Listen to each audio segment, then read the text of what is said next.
Hi everyone, my name is Sharon and today I will be talking about taxing sugary beverages. Did you know nearly 10% of all calories consumed by teenagers and young adults are just from sugar beverages, and that almost half of all added sugars Americans consume come from these beverages? From my experience growing up in a household of a large Hispanic family, we would always have sodas, juices, etc. on hand, especially if we had guests and families visiting. Unfortunately, we don't always know the health diseases they can cause us. In order to decrease these health diseases and the medical costs of the United States, the government should enforce a tax on all sugar beverages to save the lives of thousands of people. In this speech, I will first discuss what is the problem surrounding sugar beverages, next, what is causing, and lastly, what is the solution to this problem. Over the past few years, obesity has become the most damaging problem in the United States. More than one-third of the U.S. adults are obese, according to the Centers for Disease Control and Prevention, which could lead to public health issues such as heart disease, stroke, diabetes, and cancer. Now, we all know fast food causes obesity, but one main thing I want to focus on today is sugary beverages.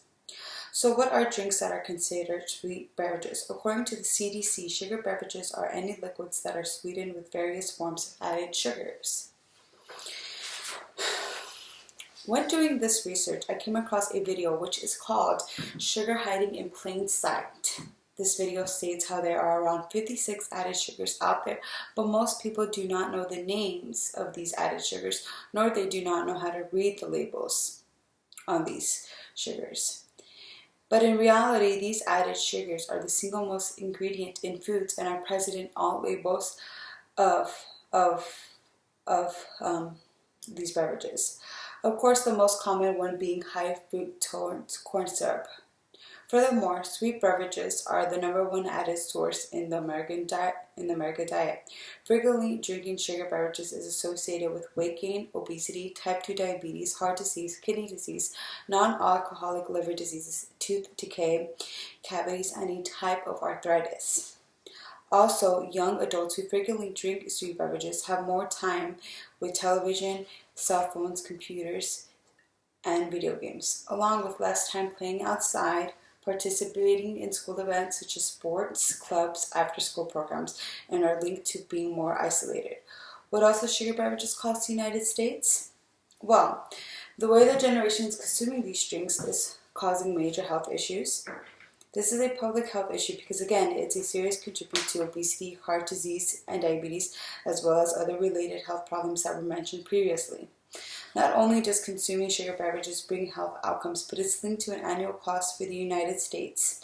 The estimated annual cost of obesity, which is linked to sugar intake in the United States, was about $147 billion in 2008 to the present. Additionally, people who are obese have a 1,429 higher medical costs than people who are not. And sugar beverages also causes an estimate of 184,000 deaths each year and are classified by the following: 133,000 deaths to diabetes, 45,000 deaths to cardiovascular disease, and 6,450 deaths to cancer. Along with being a public health issue, this affects millions of people along the United States. Consuming sugar beverages affects the United States as a whole. Children, teens, adults, peers, etc. are all included. In the research, Cut Back on Sugar Beverages, done by the CDC, Center for Disease Control and Prevention, it states where the highest rates among sugar beverages are consumed. In youth, sugar drinks intakes are higher among boys, adolescents, non-Hispanic blacks, and youths living in low-income families. In adults, sugar intakes are higher among males, young adults, non-Hispanic blacks, Mexican Americans, and low-income adults. The CDC also states that the intakes for sugar drinks differs geographically, and that Americans drink 52% of sugar drinks calories at home and 48% of sugar drinks calories away from home. Now my question is, can a tax on sugar drinks fight obesity? The article Tax Sodas and Sugar Drinks, WHO, the World Health Organization, urged governments, suggests that it just might be the solution. The health departments involved with this issue is the World Health Organization and the Centers for Disease Control and Prevention. They have contributed by launching campaigns, educating parents, children, and teens on the dangers of consuming these drinks. Additionally, they also believe that rates will go lower by taxing these drinks because of a similar tax law Mexico and the city of Berkeley, California passed a few years ago. Research believes that this could result in a decrease in obesity by following the result of Mexico. In 2013, as part of the National Strategy for the Prevention and Control of Overweight, Obesity, and Diabetes, the Congress of Mexico filed a 1 peso per liter, which is 5 cents per liter tax on all drinks with added sugars except for milk-based drinks and beverages registered as medicine. In 2014, the tax went into effect. Mexico underwent these taxes, charging 1 peso for every liter on sugar drinks.